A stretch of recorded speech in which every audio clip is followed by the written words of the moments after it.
Welcome to Just Relationships, the show that offers you concrete ways to make your relationships better.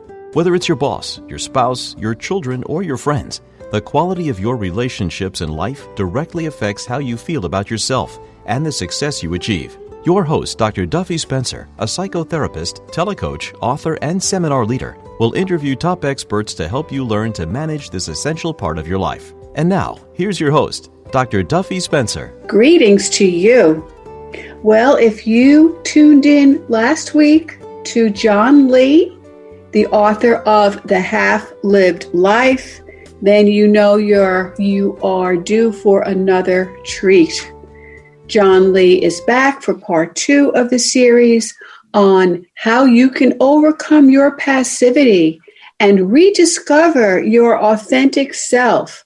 Welcome back, John Lee. Thank you, Dr. Spencer. I appreciate you having me again. Oh. We had a great conversation, I thought, the first time. Let's have another one. Let's have another one. And the half-lived life, I love the term, and it just says so much. And how many people just live their lives automatically on autopilot? I mean, and when Socrates said the unexamined life is not worth living, I always make a joke and say I'd still want to be alive, but I would not like to have an unreflective life, and so many people do.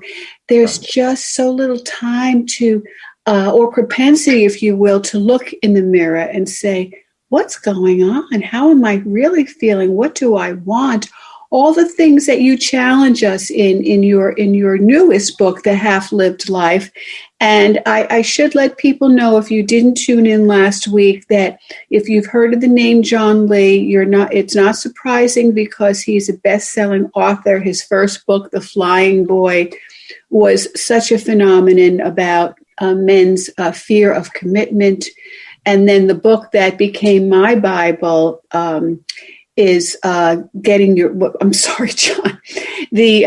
Yourself Back Up on Emotional Regression, and how you were the founder of PEER, PEER, Primary Emotional Energy Recovery. So we look into that. That was a brilliant acronym. And emotional energy. We live in a feeling phobic society. People are so afraid of their feelings. You first introduced me to the term spiritual bypass, and how people, maybe in 12-step programs or in other ways, or very traditionally religious people, will say, well, that was God's will and God wanted it, so I'm okay. Who knows what God has in mind, etc., etc. So the idea of emotional energy, authenticity, and last week we talked about how can you be authentic and have meaning in your life? What about earning your livelihood? And we discussed how that's possible, how that's harder for a lot of folks. And this week I'd like to talk about how we can be authentic and not passive interpersonally. Because last week you had talked about this fellow whose mother-in-law lived with them for 3 years, and I never heard the end of the story. Did they actually get a divorce? They're in the process of almost signing the paper, but yeah, here's an example of somebody that may have come a little too late, maybe not quite divorced yet, but again, they're the perfect example, especially him. He was brought up to believe that if you put food on the table, over a head, and clothes over on your back, that he didn't have to do anything else. Yeah, that was it. If he did those things, he's done. And, right. And I go, I'm sorry, you're not done. He said, what do you mean? And I said, see, those were the areas in your marriage where you were active and assertive. But you would come home and not provide emotion conversation filled with emotion, and it just kept getting less and less and less. And he says, well, I thought that's what I was supposed to do. I go to work, provide, I get to come home, have dinner, and watch television. I go, bud, this ain't the 1950s. It's the 1950s. Your wife is going to expect more energy. Yes. You in the marriage and in the and he found all this kind of unbelievably new. I said, but your generation, my generation, even today's generation still perpetrates that idea that the man gets to do this. And I say, no, you've got to be as authentic and passionate and engaging as well as work. Yes. See? Right. And men just especially men, they fall into this passive marriage. And here's the results. Ready? This is the hardest thing for people to hear. And yet a bunch of people listening to this is going to go, yeah, that's right. When passivity dominates, when lack of communication dominates, lack of intimacy dominates, of sexuality dominates. If they stay together, they become roommates, housemates, best friends, and that is called marriage for the next 40 years. Yeah. If they don't get a divorce. Right. Now, here's another passage of this client I had last week. The passivity that I saw in my family expressed this way. My mother either talked to my dad like he was her dad or her son. Yep. And dad would talk to my mother either like she was his daughter or his mother. Right. Okay? There's nothing more passive in that dynamic. It's just unbelievable because nobody wakes up and says, you know what? I mean, this is a true story. I heard, I was getting on a plane pre-virus, and there was this young couple in their late 20s, and they had children. And the mother, wife, was saying, oh, Daddy, why don't you come over here and sit with us? And he responded, oh, no, Mommy, I'm going to stay over here. And I thought, 60 years from now, if they stay together in this passive way, they'll be calling each other like my dad and mom does, mother and dad. How unsexy is that? Well, I didn't know if I could say that, but on the screen. Unsexy. Yeah, exactly. You can't make love to your father. No. Or your daughter, or your housemate, roommate, and friend. Right.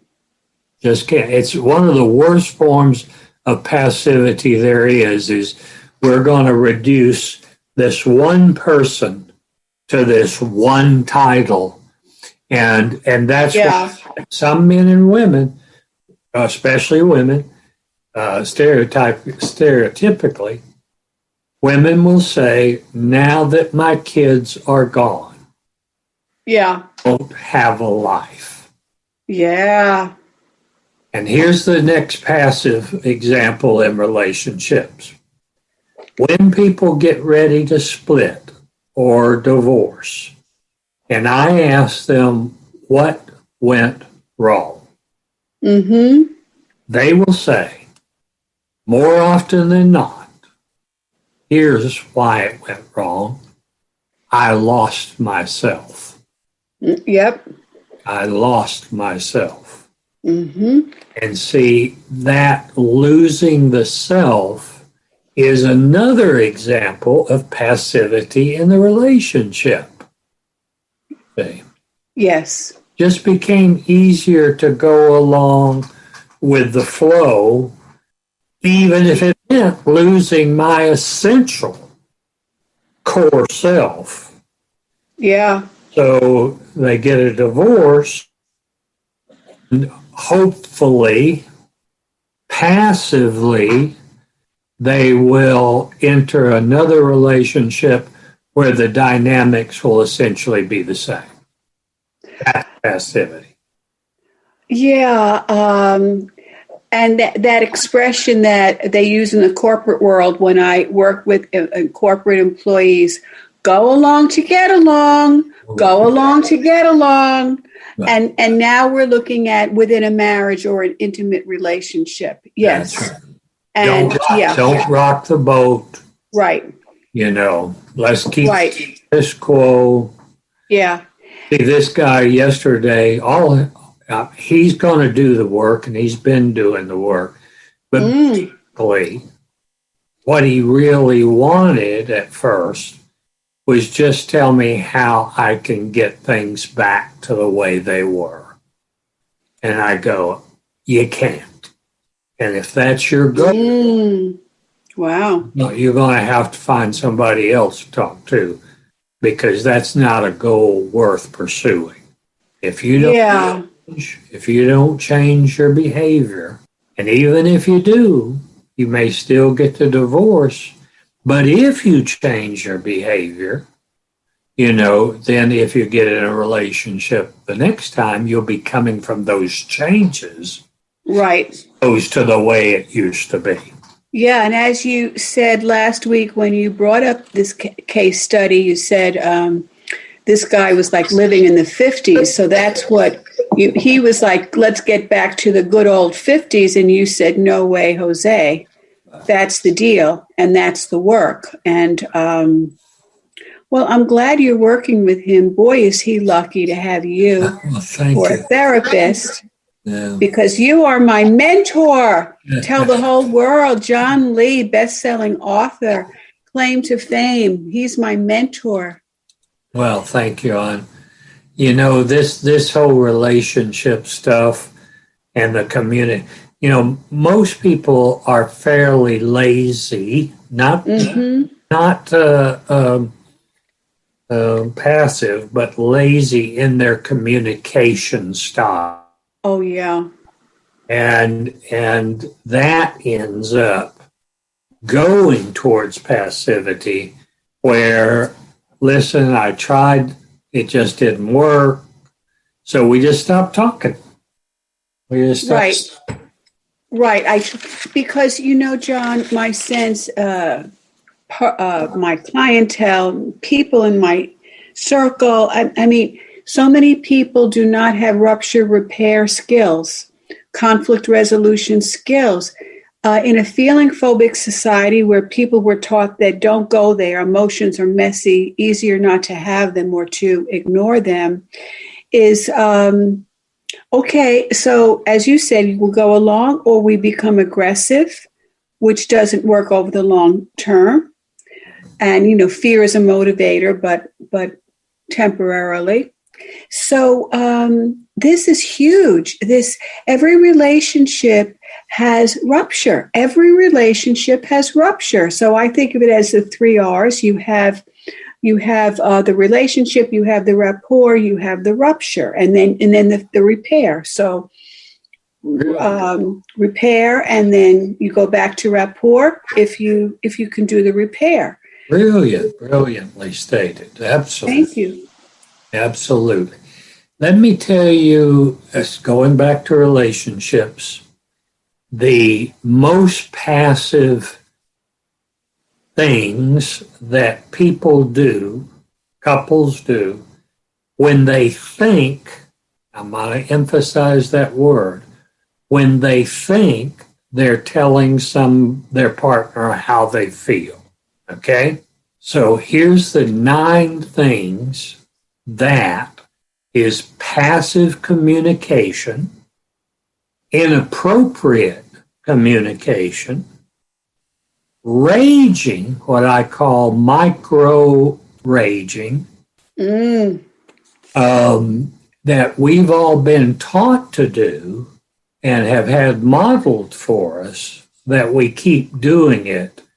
And I'm going to list these 9 things so people will hear them and go, man, I got to actively come out of these 9 things. Okay, you ready?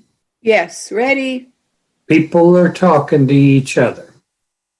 They shame them, blame them, demean them, demoralize them, criticize them, preach at them, teach at them, judge them, and analyze them.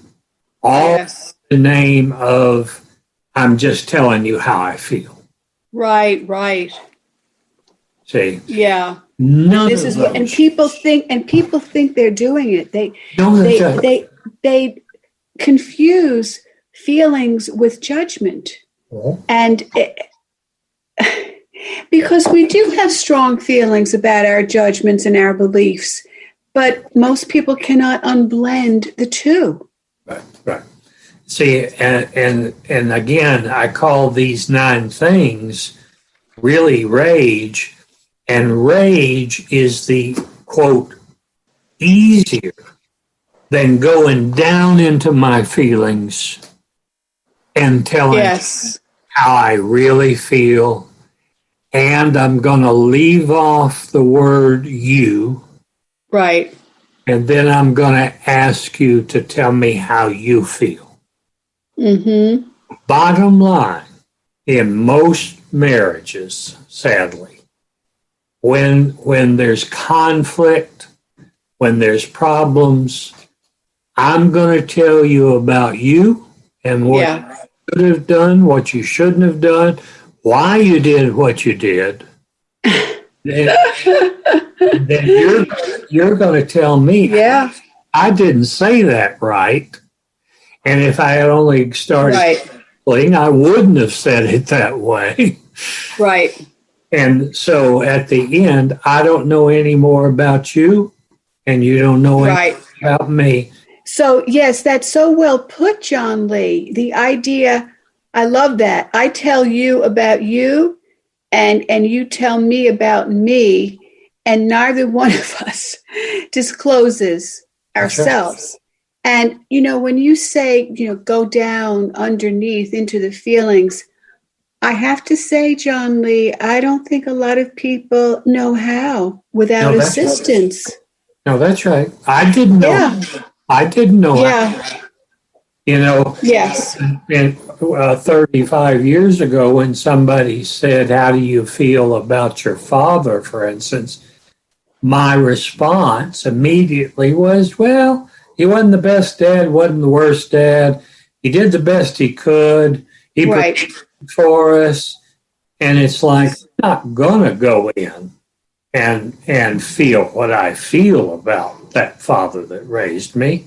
Yes. I'm going to do the most passive thing I can, and I'm going to tell you what I think, and then hopefully we'll move on to something else.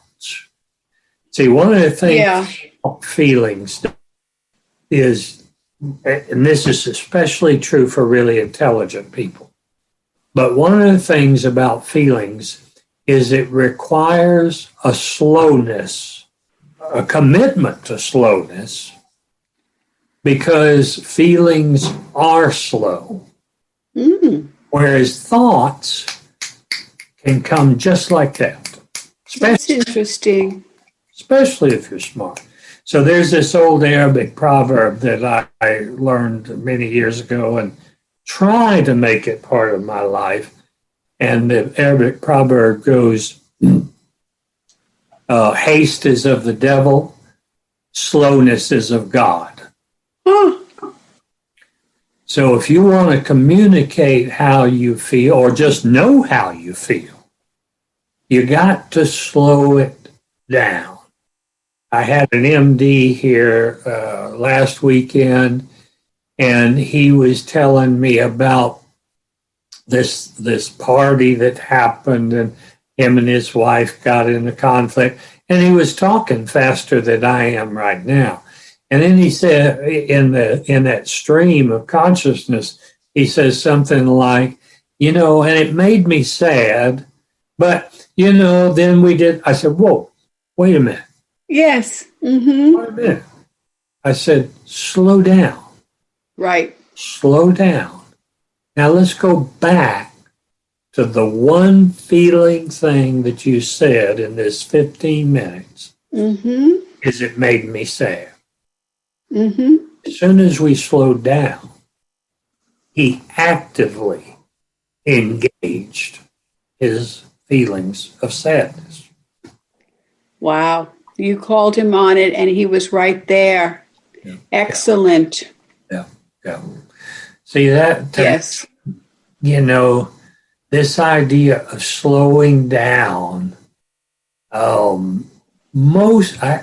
speak stereotypically, and I probably shouldn't, but most women want their men to slow down. Mm-hmm. Tell them what they're really feeling. Again, not telling them about you, but telling them. Honey. Yeah, interesting. When we get crosswise, I get scared. Right. Oh, wow. But when you start yelling at me and you look like you're getting ready to leave the room, you see, now there's fast again. And there's no discussion of it. John Lee, and I'm telling everyone John Lee all the time because I want everyone to know and identify who you are just tuning into this station right now. So John Lee is a best-selling author. His first book, which was worldwide, The Flying Boy, so many books, but another very prevalent that has been my Bible, Growing Yourself Back Up, dealing with emotional regression. And right now, his latest book is called The Half-Lived Life, Overcoming Passivity and Rediscovering Your Authentic Self. And John, right now you're doing coaching and counseling, and also in-person retreats or elongated sessions. Uh-huh. And how can people get in touch with you and buy your book and get in touch with you? And go to my website, johnleebooks.com, and it has all my books on there and my work with men and work with recovery and work with feelings and emotions. I've written 3 books on anger so far. Wow. Because in many respects, people keep getting, including clinicians, keep getting the wrong ideas about anger and then spouting those wrong ideas about anger, which reinforces what most people grew up learning about anger, which is anger equals pain. And so psychiatrists will use the words anger and rage interchangeably as if they mean the same thing. Right, which they do not. A woman called me the other day and she said, I need you to work with my husband. He's the angriest man I've ever known. And I said, give me a 2-minute version of how he expresses that anger. Mm. And she started telling me this, and he throws things and blah, blah, blah. And he's verbally, assaultive. Anyway, I said before the 2 minutes was up, I said, ma'am, I'm going to interrupt you because so far you haven't told me a thing about his anger and everything about his rage. Right. And everything about your passive acceptance of that rage. Wow. Anger is a feeling and an emotion. It's active.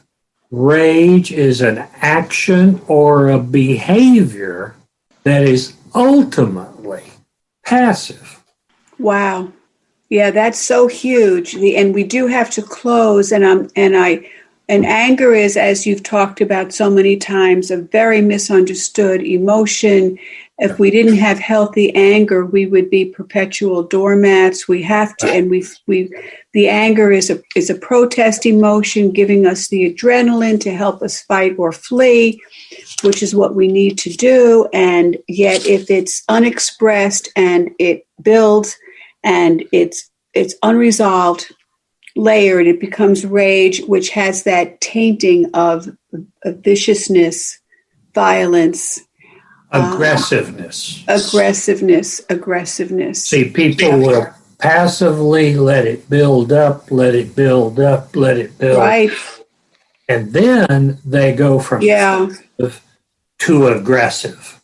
Right. Verbally, emotionally, sometimes physically, because they don't know that there's something in between.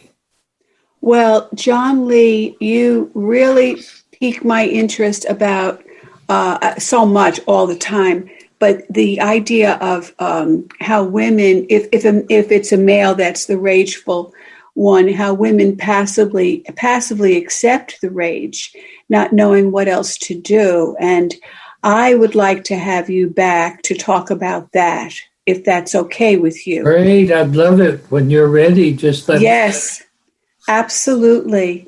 So, John Lee, I can't thank you enough. It's hard to get an appointment with you, young man. Young man, I'm over dirt. You're very popular, very much in demand. And so buy John Lee's book, The Half-Lived Life. You will not regret it, on Amazon or any of the online accounts. And John Lee, I cannot thank you enough. Well, thank you for having me. And when you're ready, I'd love to speak to you again. You stimulate great thoughts. And several of the things that you taught and talked about today, the way you phrased them was unforgettable. So thank you for that. Wow, John, I cannot tell you what that means to me, coming from you, my mentor. Well, thank you, dear. And this is Dr. Duffy Spencer saying goodbye for now and wishing you great relationships.